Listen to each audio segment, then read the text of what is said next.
अस्सलाम वालेकुम सामीन मोहतरम, मैं हूं आपका मेज़बान आसिफ इकबाल और आप सुन रहे हैं रेडियो आवाज़ का मकबूल तरीन प्रोग्राम काम की बात, जिसमें होती हैं इल्म व दानाई की बातें और शिरकत करते हैं शहर के दानिश्वर हजरात।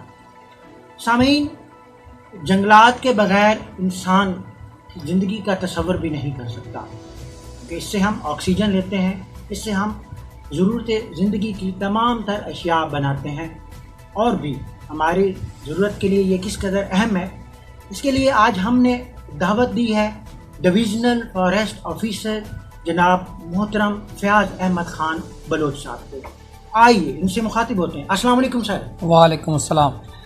क्या सर, वेरी वार्म वेलकम कि आप तशरीफ़ लाए और मुझे बहुत खुशी हो रही है कि आपने हमारे स्टूडियो को चार चांद लगा दिए हैं और इसके साथ साथ आपके साथ बैठ के गुफ्तगू करके मुझे ऐसा लग रहा है कि जैसे मेरे वालिद साहब का ज़माना फिर से लौटा है। Sir, thank you very much. Welcome.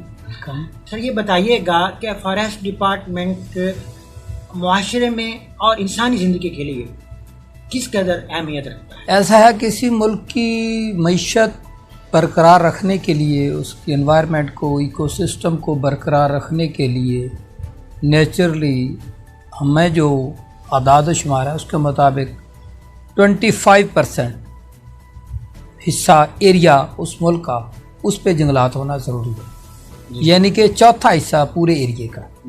जबकि हमारी बदकिस्मती यहाँ की, पाकिस्तान की, यहाँ से अभी सिर्फ 4 से 5% तक का रकबा जंगलात को मुख्तस किया है या जिस पे जंगलात मौजूद है।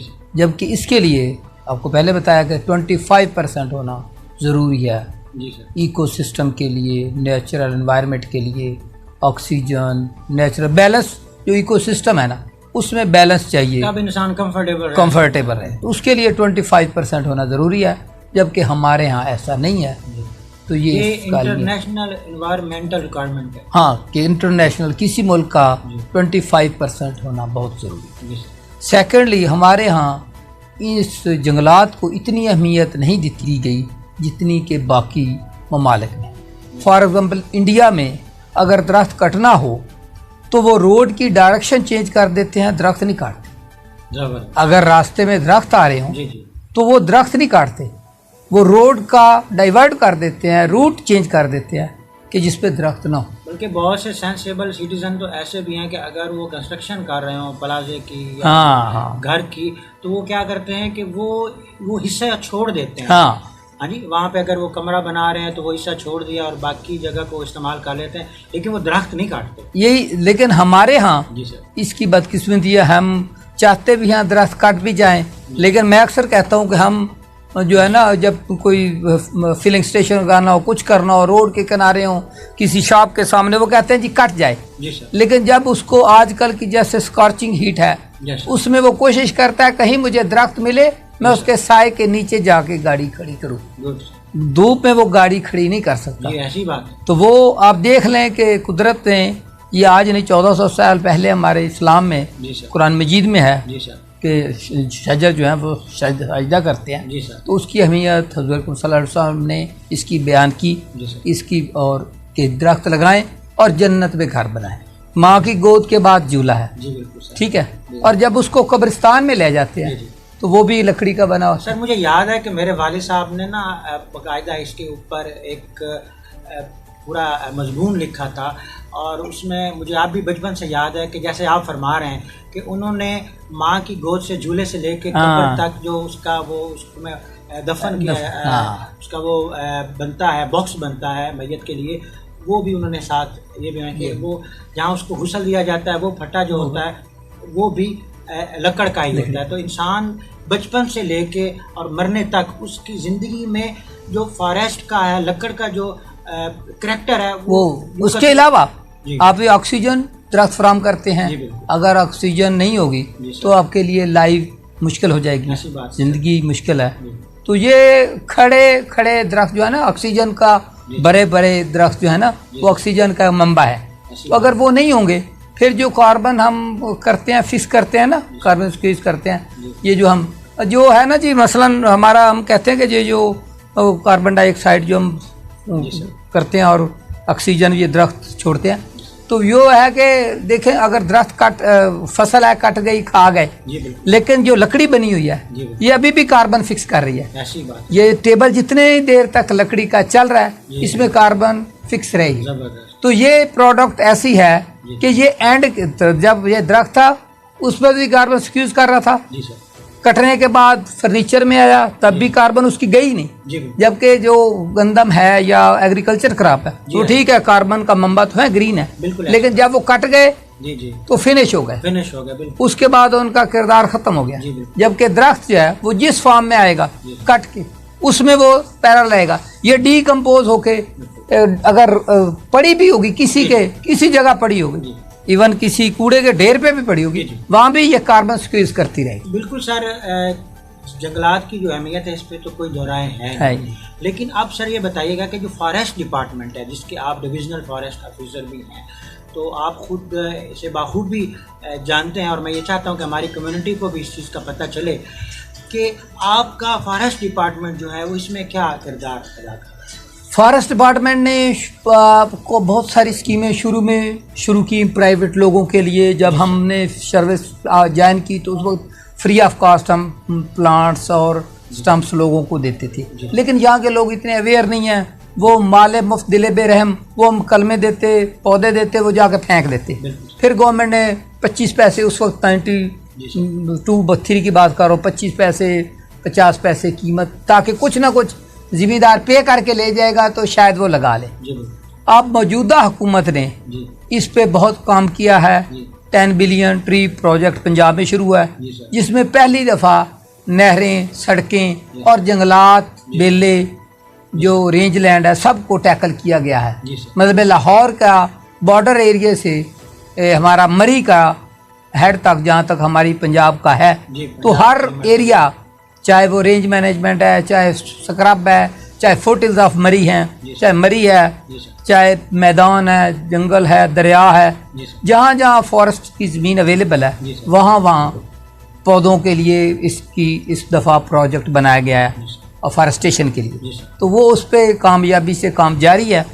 इस साल भी कुछ टारगेट हैं वो उसको अचीव कर, पाकिस्तान ने भी तकरीबन यही कह रहा हूँ ना, वज़ीर आज़म इमरान खान साहब का प्रोग्राम है 10 बिलियन ट्री सुनामी। तो उसके अलावा उन्होंने ऑयल उस पर ट्रीज जो है, शहद पे। तो ये जो है ना, दरख्त अकेला आपको ऑक्सीजन और ये नहीं है, वो आपके लिए बहुत सारे और ज़राए हैं। मसलन अगर आप दरख्त होंगे तो वहाँ चरिंद आएंगे, परिंद आएंगे, जानवर आएंगे, शहद आएगा। तो ये चीज़ें जो आएंगी ये इंसानी ज़िंदगी में कंफर्टेबल होंगी। शहद जो है वो बेरी का या ऑलिव का बहुत महंगा है। तो ये सब चीज़ें दरख्तों पे ही हैं, दरख्तों का इन्हिसार, ये सब चीज़ें जो है, जो हमारी प्रोडक्ट्स जितनी है, माइनर फॉरेस्ट प्रोड्यूस, जिसमें हनी है, बाकी चीज़ें। तो ये सिर्फ ये नहीं है कि शहद, खालिस शहद बेरी का या ऑलिव का, दरख्तों का, वो बहुत कीमती है। सर, ये फॉरेस्ट डिपार्टमेंट की जो बेसिक नेचर ऑफ जॉब है फॉरेस्टर की, वो क्या है, उसमें क्या क्या रिस्पॉन्सिबिलिटीज आती हैं? वो पहले बात है कि हमारा सबसे पहले है कि हमने जो जंगलात अवेलेबल हैं, एग्जिस्टिंग है, उनकी प्रोटेक्शन है। उसमें प्रोटेक्शन में forest guard, block officer, SDFO ranger sir, फिर DFO कंजर्वेटर चीफ, ये सारे प्रोटेक्शन। एक तो पहला काम प्रोटेक्शन आ गया कि जो है उनको बचाया जाए। उसके अलावा हमारा है कि हम नर्सरियाँ रेज करते हैं, जो कि हम सस्ते दामों, इस दफ़ा गवर्नमेंट का पहली दफ़ा प्रोजेक्ट आया कि उन्होंने रेजिंग कास्ट की बजाय, जो कि काफ़ी होती है, 10 से 12 रुपए, 15 रुपए, सिर्फ ज़िम्मेदार के लिए 2 रुपए का पौधा उसके लिए फ्राहम किया है। एक बशर 2 शजर का एक नारा लगाया कि हर आदमी 2 पौधे लगाए। तो वो 2 रुपए कोई कीमत नहीं है इस दौर में, एक पौधे की कीमत 2 रुपए की कोई अहमियत है। तो वो 2 रुपए के लिए 2 रुपए से जितने पौधे लेना चाहे, बड़ी माइनर सी कीमत है, तो वो उसके अपनी ज़मीनों पे लगाए। सर, ये आपके जहाँ, अगर मैं झंग की बात करूँ तो शोरकोट कैंट में आपका फॉरेस्ट है, साजोवाल में फॉरेस्ट है, मसन में फॉरेस्ट है, इस तरह कैनाल के ऊपर जो है वो आपके दरख्त लगे हुए होते हैं, रोड्स के ऊपर लगे हुए होते हैं। यानी कि आप कहीं भी नज़र दौड़ाएं, किसी भी एरिया में आप जाएं, तो कैरेक्टर जो फॉरेस्ट डिपार्टमेंट का वो रहता है। लेकिन सर, इसका जो नुकसान है, बहुत से लोग ऐसे भी हैं जो इसका नुकसान करते हैं फॉरेस्ट का, क्योंकि जो लकड़ी है वो बहुत महंगी है। तो लकड़ी चोरी करके और फिर उससे जो है वो पैसा कमाते हैं और उसे इस्तेमाल में लाते हैं। तो सर इसके तहफ़्फ़ुज़ के लिए आप क्या इक़दाम करते हैं? पहली बात जो है ना, दरख्त आपको पता है, जैसे जंग, हमारा नाम ही जंग दरख्तों के झुंड से बना है। ऐसी बात। तो इसमें हमारे पास जो प्लांटेशंस है ना, वो मसलन इरीगेटेड प्लांटेशंस हैं, जैसे शोरकोट है, मोची वाला है, फिर बेले हैं, फिर नहरें हैं, फिर सड़कें हैं। जो हमें अक्सर जो सामना करना है ना सवालों का कि जी जैसे जी दरख्त बहुत थे नहरों पे, शुरू में थे, रोड्स पे बहुत दरख्त थे, नहरों पे बहुत दरख्त थे, प्लांटेशन के अंदर तो हम जितना काटते हैं उतना लगाते हैं। अब तो इस गवर्नमेंट ने ये, इससे पहले भी बैन हो गया था ग्रीन फेलिंग, अब फेलिंग हर किस्म की ग्रीन बैन है। अब तो हम डेड ड्राई विंड फालन, गिरे पड़े खुश्क, वो नीलाम करते हैं बाकायदा, उसको लाटवारा में शामिल करके कंपटीशन, एक बाकायदा ऑक्शन सिस्टम है। लेकिन जो पहले था ना कि हम जो कहते हैं जंगल में मोर नाचा, किसने देखा? हमारे चूंकि फॉरेस्ट जो है ना वो रोड से जरा हट के हैं, तो लोगों की वहाँ अप्रोच नहीं है। तो अप्रोच जब नहीं होगी तो वो क्या देखेंगे? मेरे पास अभी एक मैं शोरकोट था, तो खालिद गनी साहब ने ऐसे ही कहा कि जी आपके जंगलात वाला क्या करते हैं, क्या कहते हैं? तो हमने देखा कि हमने कहा जी आप डीप फॉरेस्ट अंदर जाएं। तो हम उनको जंगल के अंदर ले गए, तो उन्होंने कहा जी ये तो आपने जंगल के अंदर जो है ना मंगल बनाया हुआ है, मतलब लेबर काम कर रही है, लोग काम कर रहे हैं, सड़कें हैं, चैनल्स बने हुए हैं पक्के, पूरा एक अंदर सिस्टम है।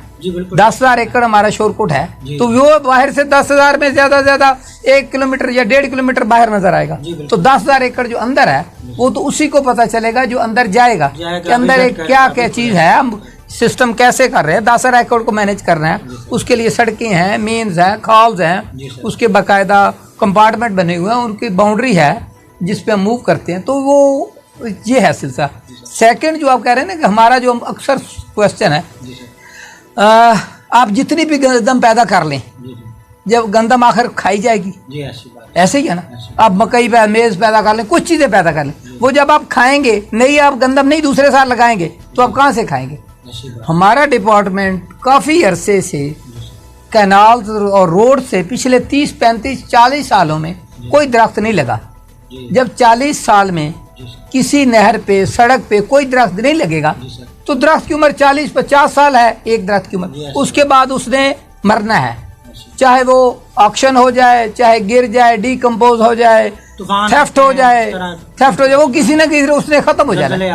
वो जो चीजें खत्म होने वाली हैं, लिविंग ऑर्गेनिज्म है, उसने एक न एक दिन खत्म होना है। लेकिन उसका बेहतरीन नेचर नहीं रहा है, नेचर के कि आप और लगाते जाएं।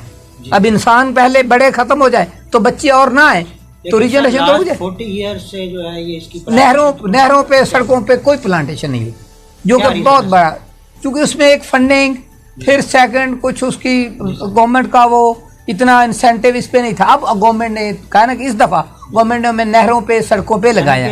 लास्ट 40 ईयर से किसी भी गवर्नमेंट ने जो ये इकदाम किया ही नहीं। उसकी वजह यह है कि उन्होंने कभी इस पे सोचा ही नहीं है, प्रोजेक्ट ही उनका नहीं था, तो वो जो नहरों पे इतने साल नहीं लगे। फिर है कि जो फॉरेस्ट के एतबार से जो ये गवर्नमेंट है ये खुशाइन है। इसके अलावा देखे ना, अब हम 40 साल में नया दरख्त नहीं लगा। फिर पहले जो है वो आप ऑक्शन करते रहे डेड ड्राई, फिर हमें रेवेन्यू देना पड़ता था हर डिवीजन को, हर जो डिवीजन है जहाँ पे डीएफओ का एक ऑफिस होता है, वो उसको रेवेन्यू 5 से 10 करोड़ रेवेन्यू देना पड़ता था। अब पिछली गवर्नमेंट, इस गवर्नमेंट का एक और इंसेंटिव था कि उन्होंने हमें रेवेन्यू से एग्जम्प्ट कर दिया कि आप रेवेन्यू बेशक ना दे, आप सिर्फ ग्रीन जो है ना हमें greenery they, whatsoever you want, जो पौधा आप लगाएं। बल्कि उन्होंने, इस गवर्नमेंट ने कहा कि आप जो इंडिजिनस स्पीशीज है, एक्सोटिक है, जो बाहर से आई हुई हैं, मसलन यूकलिप्टस बाहर से आया है, जो हमारी इंडिजिनस स्पीशीज है, जैसे बेर है, श्री है, किक्कर है, तो उन्होंने कहा इस पे जोर दें। जो इस पे हमारा जो पहली दफा गवर्नमेंट ने ये कहा कि आप इन पे नहरों पे पौधे लगाएं। अब नहरों पे पौधे लगेंगे तो अगले काट भी जाएंगे, तो नए वो एक कूप की शक्ल में नया आ जाएगा। सर आपका ना एक बड़ा खूबसूरत सा सेगमेंट है कि जब आपकी कटाइयाँ होती हैं, हाँ, तो फिर उस पे लाटें जो हैं उसकी एक नीलामी होती है। जो लोग एज अ प्रोफेशन इसको लेके चलना चाह रहे होते हैं, बिजनेस कर रहे होते हैं, वो फिर आपके उसके ऊपर नीलामी के ऊपर जो है वो उसको ऑफर लगाते हैं, और फिर वो जितनी भी वो हाँ। लॉट जो है वो कॉस्टली सेल होती है, तो फिर वो आप उसको देते हैं, उसकी नंबरिंग लगाते हैं कि जी इतने सैकड़े जो दरख्त है वो हाँ। आपने काटने। तो इस बारे में थोड़ा मैं ये चाह रहा हूँ कि ज़रा हमारी कम्युनिटी को पता चले हमारा ये कितना एक इंटरेस्टिंग हमारा जो लोग है ना, जी सर, हमें देख रहे हमारा डिपार्टमेंट कोई इतना जो है ना, लेकिन उसकी प्रोजेक्शन नहीं है ना जी सर, कि फॉरेस्ट डिपार्टमेंट साइड पे होते हैं, फॉरेस्ट साइड पे, ऑफिस साइड पे। जी सर, तो एक तो जो हमारा फॉरेस्ट डिपार्टमेंट का हम लेबर को पेमेंट करते हैं, जितना हमारा काम है वो हमारा लेबर का है। जी बिल्कुल, तो हमारे जंगलों में बहुत सी लेबर काम कर रही है, जी सर। कईयों का चूल्हा वो हमारी लेबर जो जंगलों में काम करती है उनकी वजह से चलता है। अच्छी बात, उसके अलावा जो हमारे दरख्त एक मैच्योर स्टेज पे मैच्योरिटी हासिल कर लें और उस पर रेवेन्यू मैक्सिमम आना है, जी सर, जो उसकी मैच्योर स्टेज है जी सर, या उसकी हार्वेस्टिंग है, जी। जैसे गंदम ने 6 माह बाद कटना होता है, जी बिल्कुल, तो हमारा भी एक दरख्त की एक लिमिट है, एज है। जी सर, मतलब शीशम 60 ईयर्स है, जी सर, चीड़ 100 ईयर्स है, Yes. तो 100 ईयर्स पे उसके मैक्सिमम काट के उसके हम बाकायदा पीस मार्केट के हिसाब से, जी सर, उसके हम जैसे मार्केट में बाकी चीज़ें सेल करते जी, हैं, जी। तो उसके हम बाकायदा लॉग्स बनाते हैं, जी सर, बाकायदा मेजरमेंट करके उन लॉग्स को हम अपने डिपो में लाते हैं। जी जी, फिर डिपो में हम एक लाटवारा उसका तैयार करते हैं कि इतने नाग या लॉग्स इतनी CFT, वो फिर हमारी ओपन ऑक्शन होती है हर सिविल डिवीजन लेवल पे। जी सर, तो वो जो लेते हैं सिविल डिवीजन पे जो ऑक्शन कमेटी है, जिसमें 3 DFO हैं, एक रेवेन्यू डिपार्टमेंट से ऑफिसर हैं, जी सर, तो वो हम ऑक्शन करते। तो ऑक्शन एक पूरा प्रोसेस है कि दरख्त ऑक्शन हो गया, फिर उसकी हम बैलेंस प्राइस लेके उसको वर्क ऑर्डर जारी करते बिल्कुल हैं। ऐसे। तो वो जो ले जाता है वो एंड प्रोडक्ट फिर उसके पास जब जाती है तो वो उसको अपने हिसाब से शिफ्ट करके अपनी मार्केटिंग में, आपको पता है मंडियों में लकड़ी, ऐसी बात। तो वो ले जाते हैं। सर ये आप ये बताएं कि कॉमन मैन जो है वो इसके फ़रोग के लिए क्या किरदार अदा कर सकता है, कौन सा ऐसा तरीका है जिसको इस्तेमाल करके वो भी आपके साथ मुआविन हो और आप उनके साथ किस हद तक कोऑपरेटिव लकड़ी के दरख्त लगाने या काटने में, लगाने की मैं बात कर रहा लगाने में तो जो है ना जी, हमारा जो अक्सर हूँ, घरेलू जो डोमेस्टिक वो हमारा जो है ना जी, अब तो वो एक नया वाकई एक नया प्रोजेक्ट आया है जी सर, कि वो लोग घरों में ना, जी सर। छोटे छोटे घरों में जी सर, लोगों ने छोटे छोटे पौधे लगाए होते हैं। जी बिल्कुल, जो चाइना है हाँ जी। वो घर में बाकायदा एक स्पेशल ऑर्चर्ड रखते हैं, जी बिल्कुल, घर छोटा हो या बड़ा हो, बड़ा हो। उसमें अलहदा एक ट्रीज के लिए, दरख्तों के लिए, श्रब्स हर्ब्स जो भी फॉरेस्ट की किस्में हैं वो उसके मुताबिक रखते हैं। जी सर। जबकि हमारे यहाँ बहुत बड़ी बिल्डिंग होगी जी सर। लेकिन उसमें दरख्त नहीं होंगे, दरख्त नहीं क्योंकि होंगे। AC चल रहा होता है हमारे यहाँ, AC का प्रॉब्लम हो गया। अदरवाइज कुदरती हवा जो है बेसिकली हम हाँ, नेचुरल जो एनवायरनमेंट है उससे हट गए हैं, conscious नहीं है, उससे बिल्कुल। तो उसमें जो है ना आवाम जो कॉमन मैन है, जी सर, जो छोटा जिम्मेदार है, बड़ा जिम्मेदार है, वो मेरी राय में यह हम करते हैं कि वो अपनी ज़मीन के खाले बनने वट्टे जो है जी जी बिल्कुल, उन पे वो पौधे लगा दे। फरवरी मार्च में लगते हैं या अगस्त में लगते हैं, जी बिल्कुल, तो वो लगा दे। जी उसका वो कोई उसकी इन्वेस्टमेंट नहीं है। बिल्कुल ठीक बात, 2 रुपए का पौधा है, 50 पैसे की कलम है, जी तो उसको इन्वेस्टमेंट पानी वो वो आपकी नर्सरी से मिल जाते हैं दोनों सीजन में। फिर वो उस पे वहाँ लगाए तो वो 10 साल बाद, 5 साल बाद जब मर्जी सेल करना चाहे, जी सर, ये वाहिद दरख्त जो वाहिद जरिया है जी सर, कि ये जिस वक्त मर्जी काटे। गंदम आप काटेंगे जब पकेगी, जी जी मकई काटेंगे जब पकेगी, जी सर, दरख्त आपका 4 साल के बाद 5 साल का काट लें, 10 साल का काट लें, 15 साल का काट लें, एज एंड व्हेन रिक्वायर्ड, जी सर, जब आपकी ज़रूरत हो आप समझे, तो वो एक किस्म का आपका इजाफी आमदनी का बायस बनते हैं। जी वो जिम्मेदार ज़्यादातर उन्होंने प्रोजेक्ट रखा होता है कि यार मैं फसल तो लूँगा लेकिन मैंने ये 1000 दरख्त लगा दिए हैं, अब खा लो बनो वट्टों पे। जी बिल्कुल, तो वो 1000 दरख्त उस वक्त काटेगा जब उसकी बेटी की शादी हो, जी, कोई ऐसा। प्रोजेक्ट ऐसा हो, तो वो एक किस्म की 20-25 साल की एक इन्वेस्टमेंट है। लेकिन वो इन्वेस्टमेंट ऐसी है कि आप उस पे कोई मेजर अपना काम कर सकते हैं, कर सकते कोई भी अपने लिए, उसके लिए वो है। ये तो है जो जिम्मेदार जिनकी उसके लिए थोड़ी आप, बहुत जमीन है। पौधे और कलमे वगैरह कल में हमारे आपको पास वो बाकायदा देते हैं। 2 रुपए की और कंट्रोल प्राइस पे 50 आप कंट्रोल प्राइस पे वो सीजन में अवेलेबल होती हैं। और उनका इजाफी आपको जैसे बताया ना कि वो इजाफी इमरजेंसी केस में जी सर, कि मेरे पास यकदम 10 मेरे खड़े हैं तो मुझे अचानक जरूरत पड़ गई, मैं कहूँ जाकर काट लो एक यार, तरह की कमेटी है ना सर? कमेटी है कि काटो और उसको जरूरत पूरी कर। सर, सेकंड ये आप पहले काटते जाएं, जी सर, आप एक रोटेशन बना लेना जी, कि जी, पहले काटते जाएं, बिल्कुल, नए लगाते जाए, जाके हर एक चेन चल रही है। हमारे जो प्लांटेशन है ना, उसमें हम 30-20 साल का एक प्लान तैयार करते हैं कि जो एरिया आज लगा है ना 2000 में, वो 2020 में कटेगा। जो 2001 में लगा है वो 2021 में कट जाएगा, नया लग जाएगा। यानी कि हर साल 500,000 एकड़ कटेगा, लग जाएगा। वो एक रोटेशन बन जाएगी कि 20 साल बाद वो जो पहले वाला खेत है वो कटेगा, नया लग जाएगा। 20 साल में वो बाकी जो सारे मैं ये समझता हूँ कि एग्रीकल्चर पॉइंट ऑफ व्यू से जो हमारे फार्मर हैं, हाँ, वो भी मैं समझता हूँ कि उनकी खुशहाली के लिए ये भी एक बड़ा सोलर जो है वो इनके पास ऑप्शन और अपॉर्चुनिटी मौजूद है कि अगर ये इसको यूटिलाइज करें तो। मैं कहता हूँ हम लोग डेयरी फार्मिंग की तरफ आते हैं या हम ज़राअत की तरफ आते हैं, अगर हम इस फॉरेस्ट को भी साथ लेके चलें, क्योंकि हमारे पास लैंड्स तो होती हैं, हाँ, अगर हम इनको प्रॉपर यूटिलाइज करें तो हम खुशहाल जिंदगी गुजार। वो आप देखें ना, आप जिंदगी में वो कर लें। हम जब आप स्कूलों में थे तो स्कूल तो गवर्नमेंट के थे, तो बड़े बड़ी जगह थी, तो दरख्तों के नीचे स्टूडेंट पढ़ते थे, वो हेल्दी थे। आज के बच्चों से, आज से 20-30 साल पहले का बच्चा ज्यादा हेल्दी था, वो ज्यादा वर्क करता था, वो साए में बैठता था। अब एसी वाला बच्चा वो वहाँ नहीं जा सकता है, ब्रेलर का।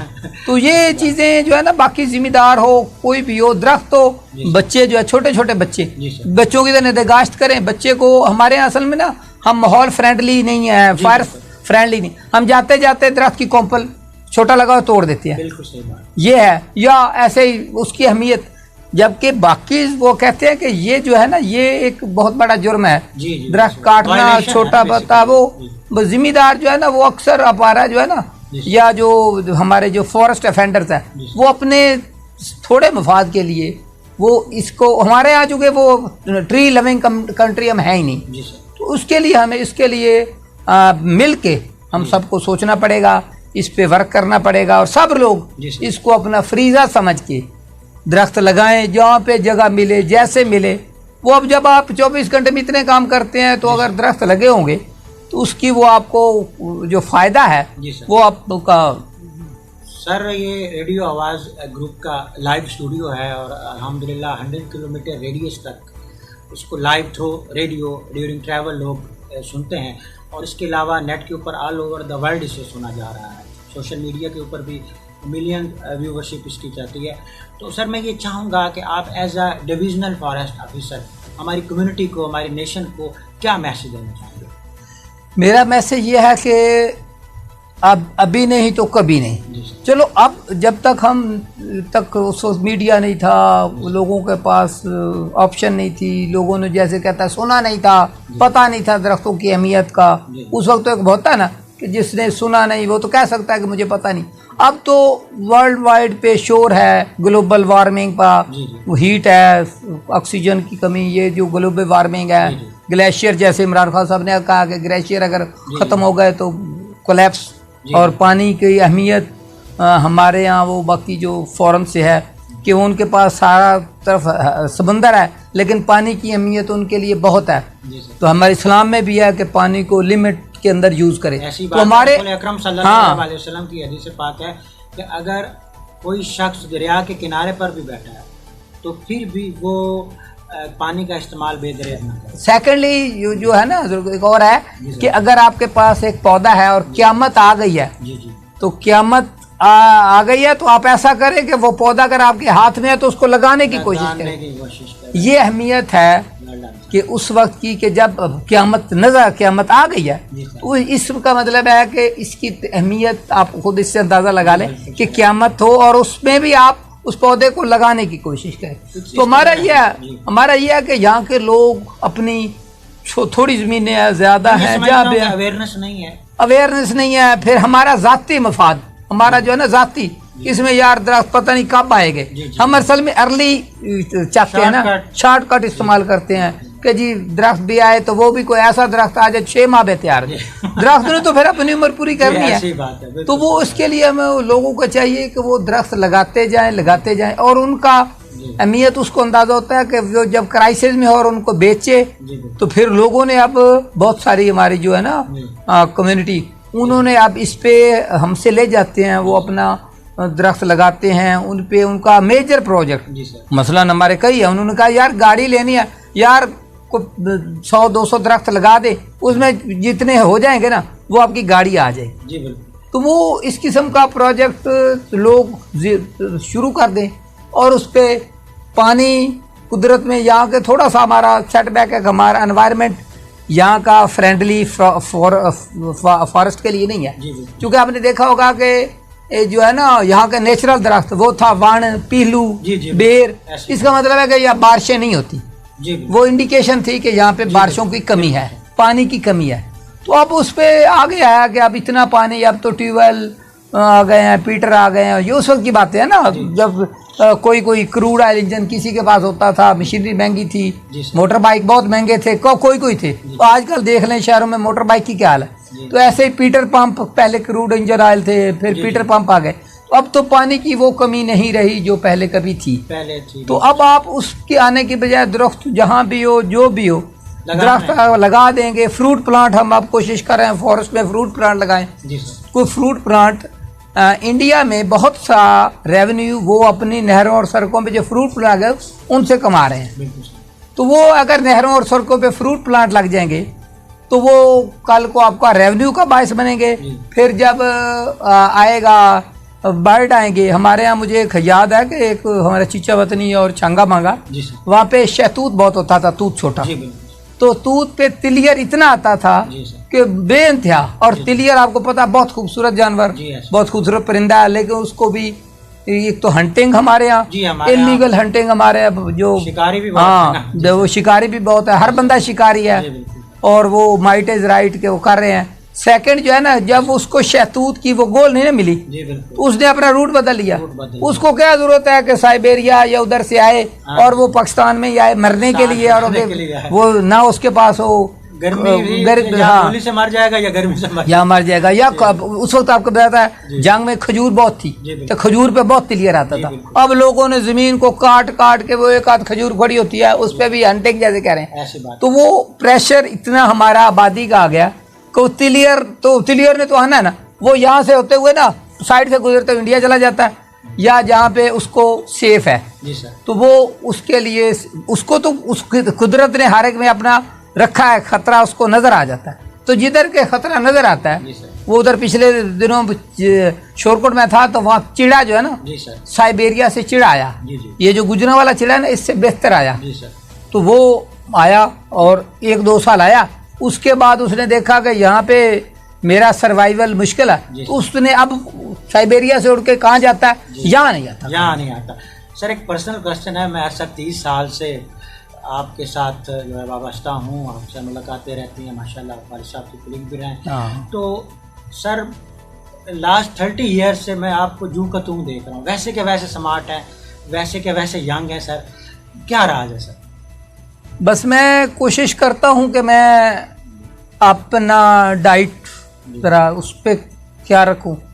अर्ली राइज़र हूँ तो डाइट का ख्याल रखता हूँ और कोशिश करता हूँ कि मैं अपने माहौल में रह के जैसे है कि जंगल में या हमारी एनवायरनमेंट के लिहाज से, तो मैं कोशिश करता हूँ कि अपने आप को उसके मुताबिक मेंटेन रखूँ। और अल्लाह ताला की ख़ास इसमें है कि ख़ास उसकी मेहरबानी है कि मैं जैसे आप कह रहे हैं कि इतने अरसे से, तो मैं अपने आप को अल्लाह ताला ख़ास मेहरबानी है कि मुझे वो फील नहीं हुआ कि मैं सेहत भी दिया है, खूबसूरती भी वैसे ही है, अल्लाह ताला के हैं और माशाल्लाह इसके लिए मैं बूढ़ा हो रहा हूँ और आप वैसे के वैसे जाएंगे।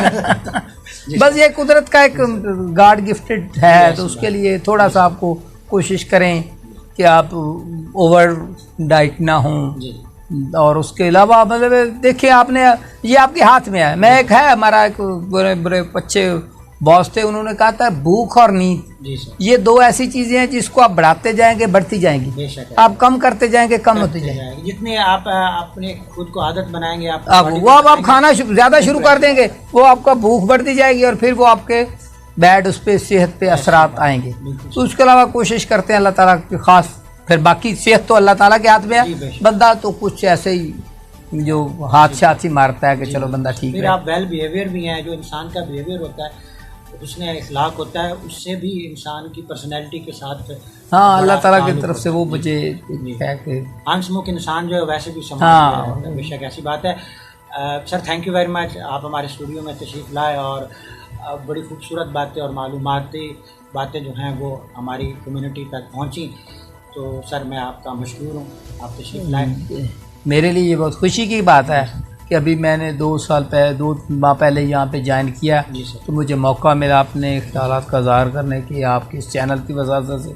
तो इसके लिए मैं आपका नहायत ही मशकूर हूँ कि आपने मुझे इस मौका दिया कि अपने ख्यालात का इज़हार करूँ, अपने लोगों से बात कर सकूँ। इसके लिए एक बार फिर आपका शुक्रिया। Thank you very much. सामईन मोहतरम, आप सुन रहे थे रेडियो आवाज़ का मकबूल तरीन प्रोग्राम काम की बात, और हमारे स्टूडियो में तशरीफ़ फरमा थे divisional forest officer Fayaz Ahmad Khan Bloch.